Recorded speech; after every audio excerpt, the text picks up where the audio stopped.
The Agenda is powered by DART, Delaware's transit service, moving forward.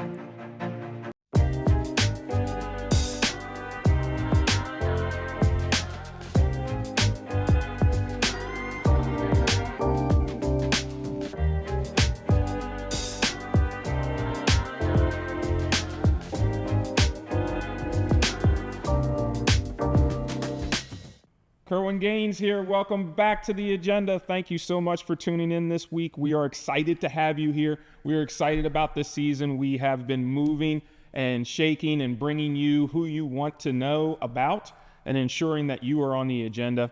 And thank you so much for tuning in this season. Tonight, no exception at all. We have Chief Wilfredo Campos, Chief of the Wilmington Police Department, right here on the agenda.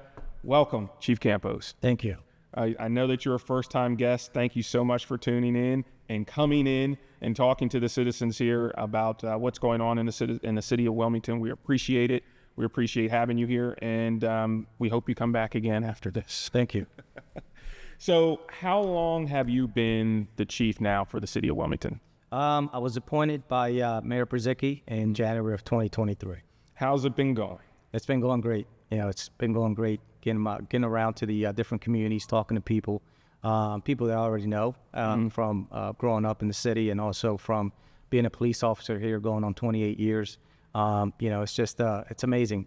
Being able to now be the chief of police for this great police department, represent this great city, great police officers, it's been an awesome experience. Yes, you're not a transplant to the area. You've been here, you understand the streets, you understand the communities, and you know what it takes for this city to be successful. Yes. Man. And we're excited that you're here doing that. Crime is going down in Wilmington overall, and that's been a trend since 2017, right? Yes, since 2017, our numbers since Chief Tracy came and implemented CompStat, our comparative statistics methodology. And basically what it is, it's a business model approach to policing. Business model approach through numbers, right? So what we do is we look at how we're doing on a weekly basis compared to the previous week, the previous year, and then the previous 28 days compared to 28 days the previous year, and then year to date, right? Where we have from July 17th today, and then 2024 from July 17th from 2023. So far from 2017 numbers when CompStat was instituted, and we continue, which is a management program that I grew up under as a captain. Crime is 27% around there roughly. Part 1 crimes are down in that percentage. So this year so far, Part 1 crimes are down 8%. Shootings are down slightly, down 2%, and homicides are even. We've had 9 homicides compared to 9 last year, and last year we had 20-year lows in our homicide rate. Obviously, always, as I always say, one homicide is way too many, and our goal is always to reach for that 0 number. Right. So, I mean, besides the statistics, which I am a fan of, I love the numbers. I think there's a lot of truth in the numbers, but there has to be something, an ingredient that's keeping these numbers level or lower. Like what is it? Is it true community policing? Are we bringing more jobs to the area? Are we giving people more options? Is it programmatic? What do you think it is? I think it's how much time do we have? Because I'll take whatever you have. We could be here all day. I have to give credit to everyone that's has had a hand in this. First and foremost, our police officers, right? Mm-hmm. Are going out here and doing this job, this difficult job in a difficult time, and doing it correctly, right? Doing it with crime going down and our complaints against our police officers going down as well. Oh, they have. Those have gone down too. Yes, in the city of Wilmington. So that's what's important, right? Reduce rates, reduce arrests, and also reduce complaints. That's the goal, and that's what we're always shooting for. Our management with CompStat, we meet 3 times a week as management managers, and then we meet once a week on Thursday. Tomorrow morning is our big meeting from 9 to 11, where I'll hold all my captains and my staff accountable for their areas of responsibility, and having that level of accountability from from the top to our police officers and making sure that everyone knows what's going on has a real impact on the numbers. But that's the internal part, right? We also have our partners, the Attorney General's office. You know, we meet once a month with the U.S. Attorney, the Attorney General's office, the prosecutors from both sides, Division of Health and Social Services, our command staff, to talk about our most violent offenders, right? People who are carrying guns 2 or 3 times, sometimes in a year or in a couple years. How do we hold these people accountable? They're the small percentage that we know are doing violence on our streets, right? So we need to hold these individuals accountable. And then we have also Dr. Mason, Deborah Mason's group, right? The Community Public Safety Initiative. Tell me a little bit about that, Chief. Sorry to cut you off, but I think that we talked a little bit about it off air, and I feel that it is important for our viewers to really understand what this group is about. Yes, this is a program similar to one that they run in Newark, New Jersey, that the Mayor Pazicki brought down to Wilmington. Deborah Mason was tasked with running this initiative. It's the Community Public Safety Initiative. She has several organizations under her direct command. And what they do is they're basically like interrupters, right? They're individuals who are hired by Dr. Mason's initiative to go out into the community and offer resources, whether it's a safe passage through one of the organizations, where if an individual child is being bullied or is being picked on in school, they will go to the school and walk with that child home. They will go to their home and walk to them to school to make sure that they get to school and back home without having any issues. They have programs, where some of our most neediest kids that have issues at home, whether or not they have clean clothes, right? There's a home on the east side now that they can come and bring their clothes, and these organizations will help them have clean clothes, have a washing machine in this building so that they can have that. Something as small as that to prevent that child from being bullied in school and then acting out himself because he's being picked on. So there's so many different other organizations that I can go on and on that have a direct link to why these crime numbers are going down.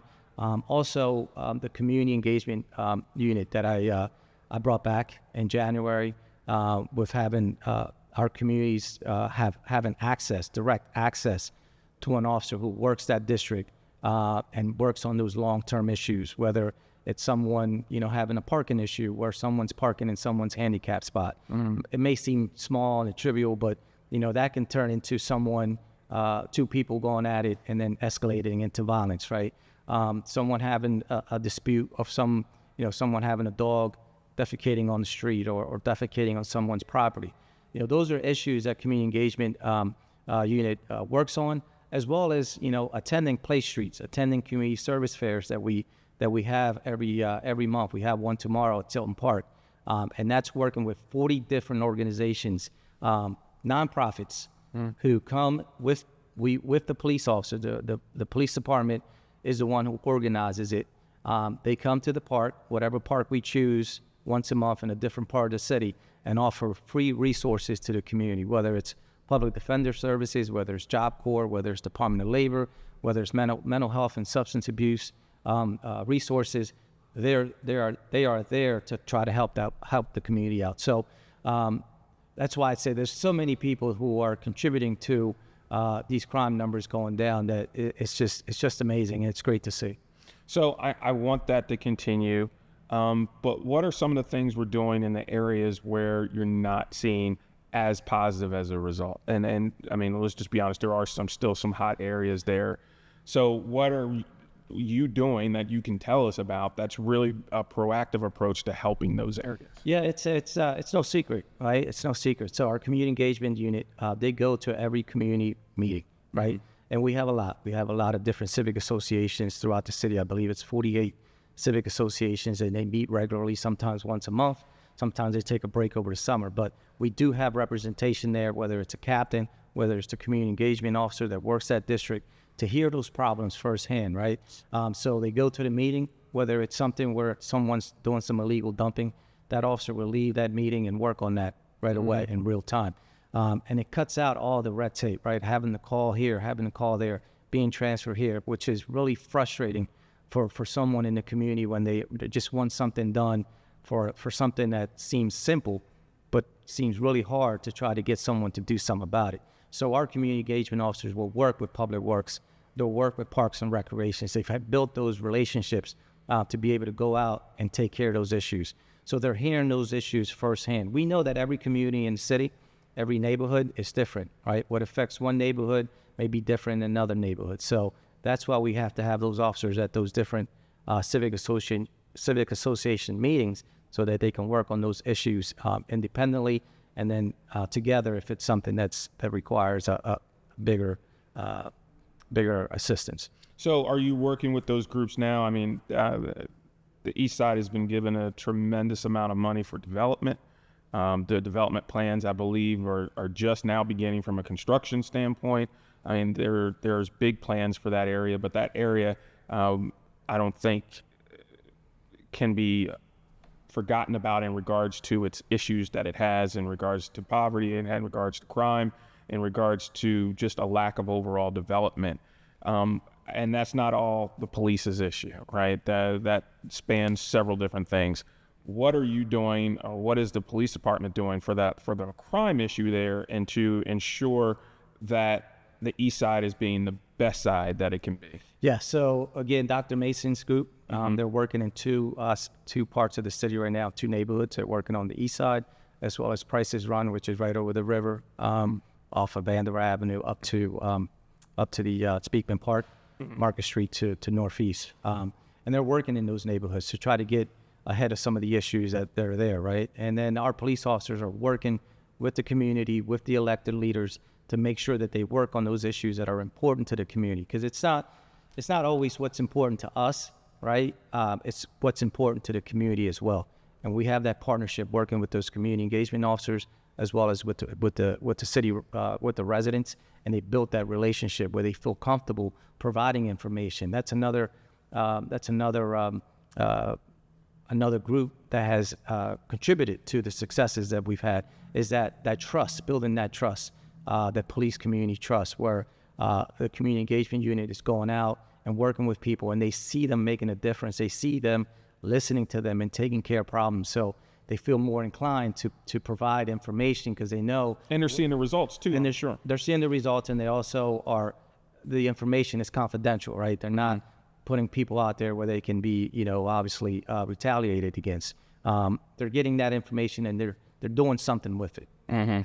So last night, I went to the Newcastle County's Citizen Review Board of the police department. They have a police review board, and it was a very tense meeting. I commend Mr. Vaughn Bond and the county executive, Matt Meyer, and ensuring that this community board happened, but I was upset about the reasons why it happened. And I understand that that's not your department, but it came down to use of force due to technology now. We can see videos, we can see things real time, and the county did a very good job of sending out for the public an unedited version of what happened in both instances, two instances. And the first instance was with a group of minors, and they were accused of jaywalking. And I thought, well, think about how many times I jaywalked this week. Unfortunately, I know I'm confessing, but the way in which they were treated. And I do understand that juveniles are hard, and I own 3 teenagers myself, and they are very hard to communicate with at times. But I think when you're a police officer, you signed up for a hard job, and there's unfortunately very little room for exception. The second was a woman that was, in my opinion, assaulted with her hands behind her back during a traffic stop. Whether she was right or wrong in regards to her actions per se that led to the restraint, I'm not sure, but I know that the force was excessive, in my opinion. What are we doing in the city of Wilmington to prevent that from happening? Well, in my department, I can speak for my department. It starts in the police academy, right? You lay the culture down of how do we treat our city residents, right? We know we have a diverse community, a diverse city. we bring in people from the community, from the diversity that we have, to talk to our recruits, right? To let them know what the Latino community culture is like.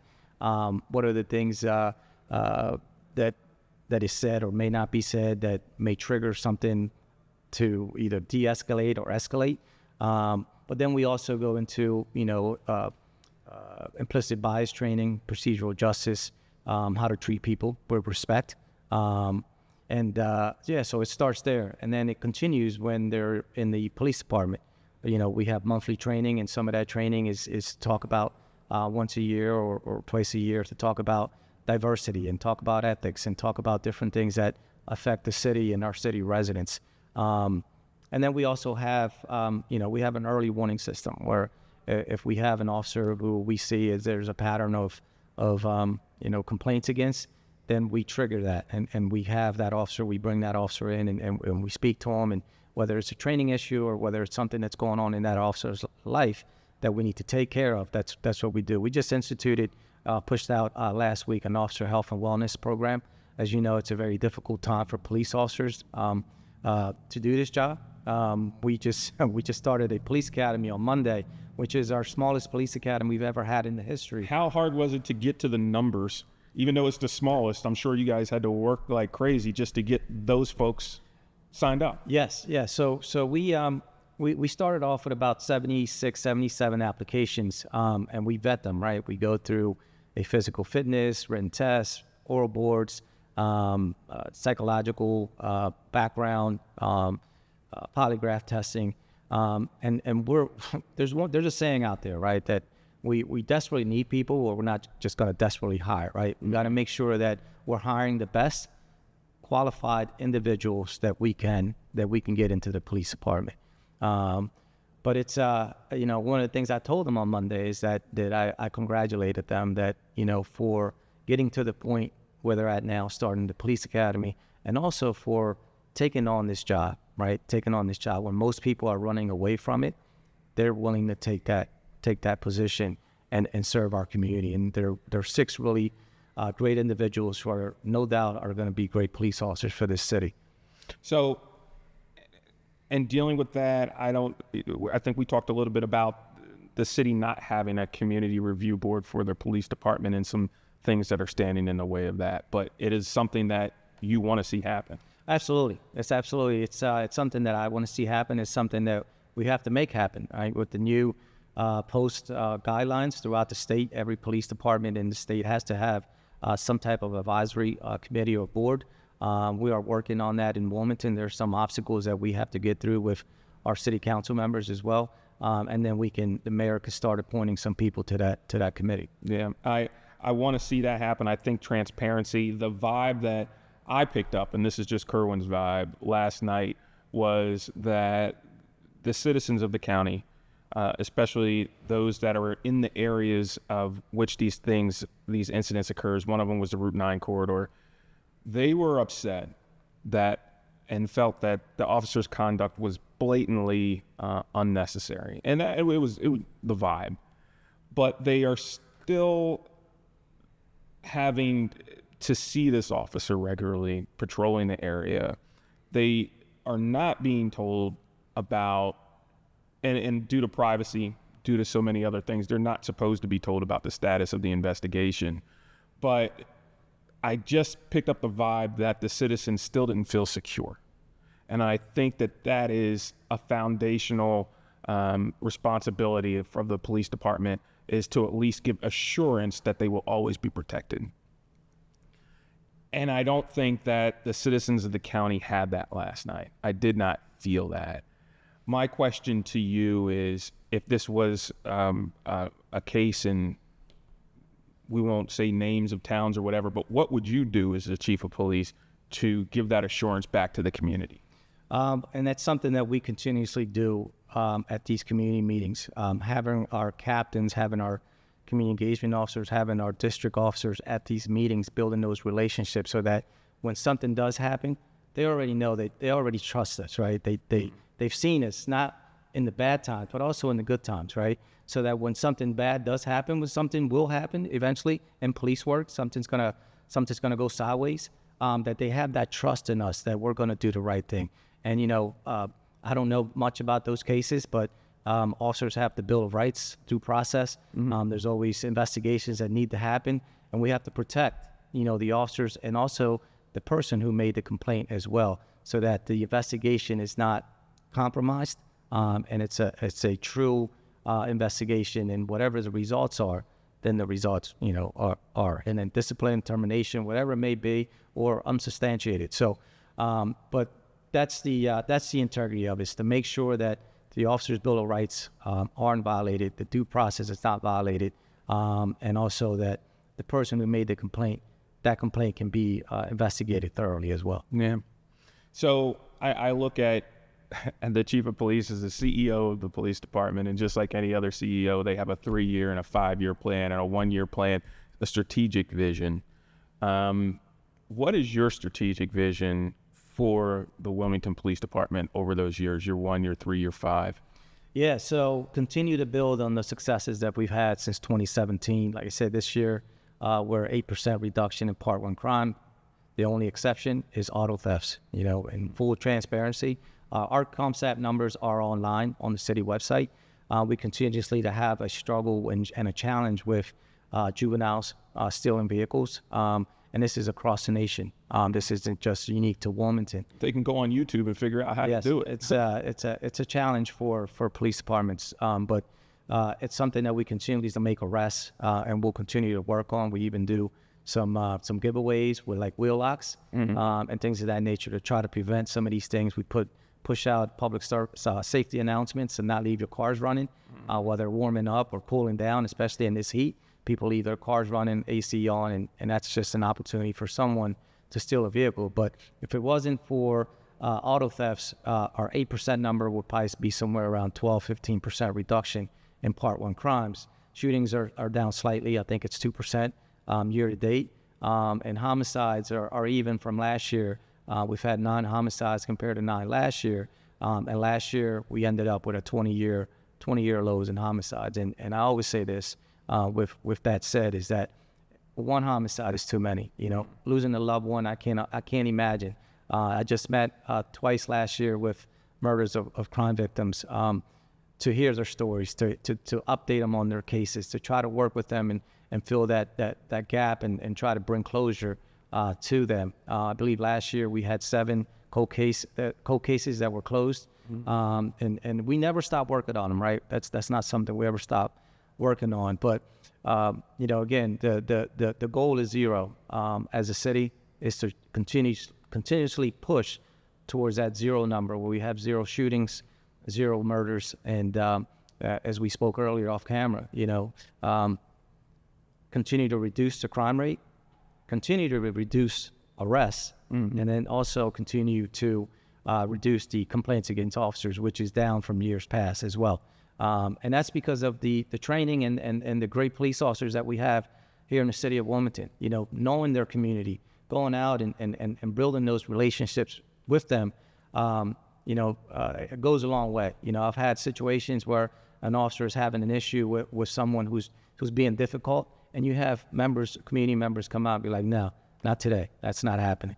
You were wrong, and the officer's doing his job. That's because they build those relationships. Do we want to have that if the officer's just driving around in his car and not building that relationship? So you have to get out of the car. You got to get out of the car. And sometimes you may see an officer driving by, but it's because sometimes he's going to a complaint. We're short-staffed, right? As we spoke off air. Every department in this country is going through a difficult time trying to recruit. And sometimes these officers are handling 30, 35 complaints a night. And that's just gone from one to the other. So that's why sometimes people say, Chief, I seen this officer, he's driving around and he didn't even get out the car or whatever. That's because he's probably going to a complaint. We'll look at that, but most of the time it's that officer is just trying to go to a complaint because the other complaint is going to be if Mr. Gaines has to wait 3 hours for someone to come to his call, then they're going to be upset as well. So they're constantly running and taking care of those issues. But my 3-year plan is to continue to build on that, continue to build on the Partners in Care program that we started last year, and that's putting mental health clinicians in our vehicles with our police officers. And so I love that. I love that. I know the county has adopted something like that as well. Quick question, like how many, is that just one per shift, or is that, like, what's the goal with that? Yeah, so right now it's a pilot program, and the county police, to give them credit, we spoke to them. They've been doing Hero Help and a couple other mental health initiatives as well, and they've done a tremendous job with it. So we spoke to the county. What were your challenges initially? What have been your successes and your difficulties and your challenges? Then we also met with Nashville Metro in Tennessee, a bigger city who has a similar Partners in Care program. They started out as a pilot program, and they built it now to where it's citywide for the whole city of Nashville. Our program is a pilot program. We have 2 mental health clinicians that are hired by Christiana Care. It's a partnership with them between the Christiana Care and the police department. And then we also have a case manager in-house, right? So even though it's only 2 clinicians, one works the day shift, one works the evening shift till 10 p.m. The officers who are responding to certain calls for service, if they see something in a home where a child is having some issues, right, behavioral issues, and the mother doesn't know what to do, she doesn't know where to turn to. Now they have this extra layer of resources. That officer will take that referral, give it to the case manager, and the case manager will make that phone call and refer that family to different services. Yeah, so it's been tremendous. It's been a tremendous success so far. I mean, the first day alone, they were able to, the clinician and the officer were able to de-escalate a situation where a 14-year-old was having homicidal and suicidal tendencies, talking about it. Mother called, mother didn't know what to do. They came there, the clinician spoke to the child, got him to volunteer, got him to de-escalate his emotions, and took him to the hospital to get him some help. And the mom was so appreciative. But this is a case where, could have went a different way. And that's something that we continue to build on, the Partners in Care. So right now it's a pilot program. To answer your question, it's two clinicians and 1 case manager. Everything's confidential, obviously, because it's you're dealing with mental health and substance abuse. We do have a program that's a national program, case management system, that the clinicians and the caseworker are the only ones that have access to it, because it's obviously, police officers can't have access to that. HIPAA information. Yeah, HIPAA, yeah. So briefly, real-time incidents of mental health. A police officer gets to the complaint, the person is having a mental health event. How do those clinicians get there and help with that real time? Like that, it's a right now issue. Yeah, so they go to roll call with the police officer. They listen to the previous day, crime trends or whatever's going on in the city. When they break roll call and they have their assignments, they're in the car with the police officer. Okay. And they're hearing the calls come in. We have a designated amount of calls that they can respond to, on top of other calls that they can respond to as well. I just don't want people to get the idea that, they're only answering mental health calls. They're also going out and doing proactive work, right? They're talking to the homeless and trying to get them resources, trying to get them to some type of housing or some type of substance abuse assistance, whether it's getting them into a treatment center, whether they have alcohol, substance abuse, or drugs, right? So they're out there proactively also trying to help individuals. Yeah. I love this program. I want it to be successful. If there's anything we can do here to make it successful, please let us know. I will give you your kudos as the chief of police at most of the events that we are at. We always see you, right? You're not behind your desk. You're not just pointing from on high. You were there. You were in the streets. You were having communications. And most of the time, you're gripping people up. So that means that people like you. They're hugging you. They're handshaking you with you. And I think that's commendable, Chief. In this day and age where so many people are not trusting of the police in difficult situations, it's great to see that the trend is turning. And I heard you say that there's a lot of programs that we're using. There's a lot of groups that people are using. But when it comes down to it, it's also about having good people in leadership positions and to help make that change. And the city of Wilmington, although we still have our struggles, I can begin to see that change happening. So thank you very much. Thank you for being a guest here on the agenda. We hope that it won't be your last time. And if there's anything that you want to come back and talk to us about, our doors are always open for you. Thank you. One of the things I do want to say is we're about to start another hiring process. If anyone out there knows someone under the age of 37, which is our maximum age, that's interested in a career in law enforcement, look us up, and we'll welcome to have you. Is there a website that folks can go to? City of Wilmington website. Yeah. Click on the police department. Find a way to apply.